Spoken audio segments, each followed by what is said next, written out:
on a part. And there's also incredible pressure whenever you work with a wonderfully talented director, because there's a very good chance that the worst thing in the movie will be you. So you got to make sure that you're doing your best work.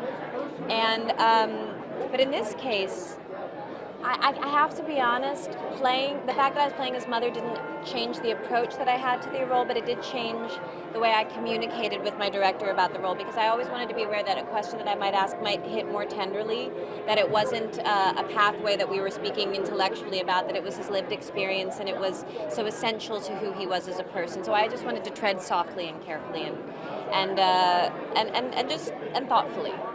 It was the easiest thing ever because he just trusted us and trusted me and made me feel free and easy, and it was a joy, really. Well, there were always things that, things that were really crazy that happened, and he would just say, hey, this happened to me. This really happened. So it's invaluable to have that kind of frame of reference right there, and of course also, I think there was a point at which I asked if I could, sort of improvise a line. He was like, yeah, I don't care. I wrote it. Say whatever you want. And I did, he just gave you that freedom. It was great. I had to spend some time together with these actors outside of set. Like with Annie, I took a walk with her in Central Park before we started filming.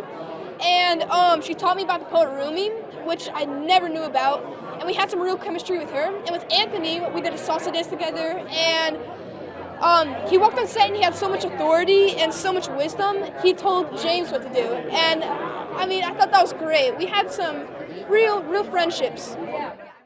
He's very wise, and I think he knows a lot about the industry, and that was great because I haven't really worked with a lot of actors that know so much. And it was really nice working with them. Yeah, like my other co-actors, I got to hang out with them outside of set, but especially with Jaylin because we got to go to the Times Square, Empire State Building, the Oculus, and the thing that made our chemistry so good is we got to experience new experiences together.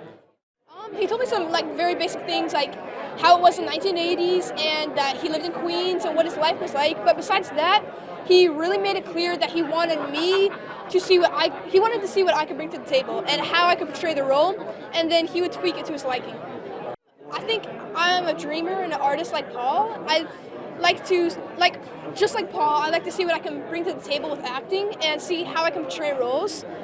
And Paul can relate to that because he's also a dreamer and he has his big ideas. It's like not a lot of people that worked on the movie were around in New York in the 80s, 70s. I moved to New York in 77, which is not why he asked me to do the movie. It's our third movie together, but I guess I had a little bit more experience. So I just sort of tapped into my experience, which was very different than his. But I was Manhattan, he was Queens. We have a lot in common. However, it was kind of interesting just to go and he gave me 500 images, slides, and this to use as references. So I really sort of dove into his world for about, a week or two, just researching. And, it's our third movie, but I feel like I got to know him better on this one than previous ones. Honor.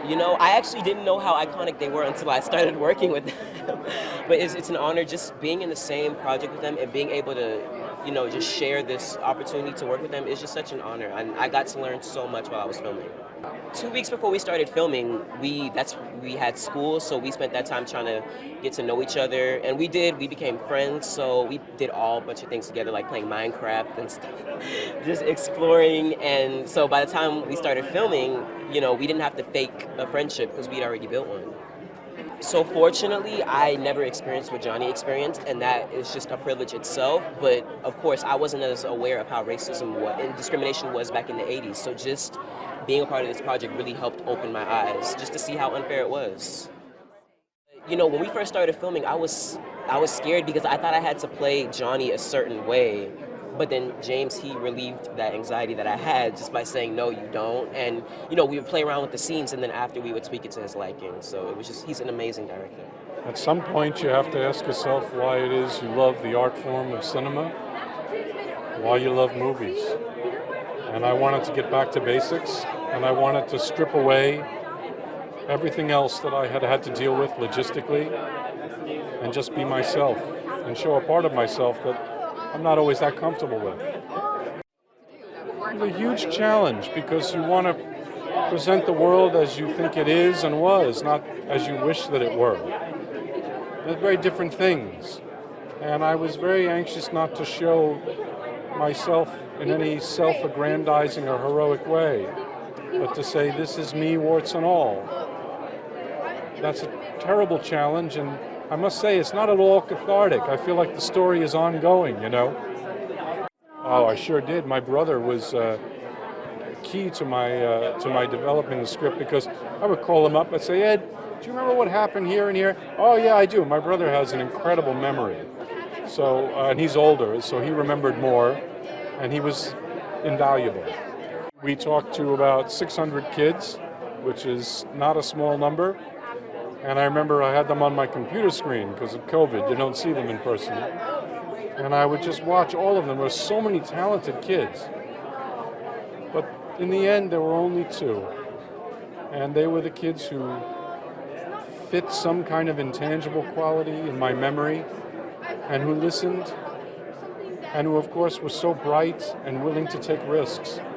For the elder statesmen, as I call them, you know, I just got to the first person I was so lucky, the first person I had, Anne Hathaway, yes. Tony Hopkins, yes. You know, that's luck.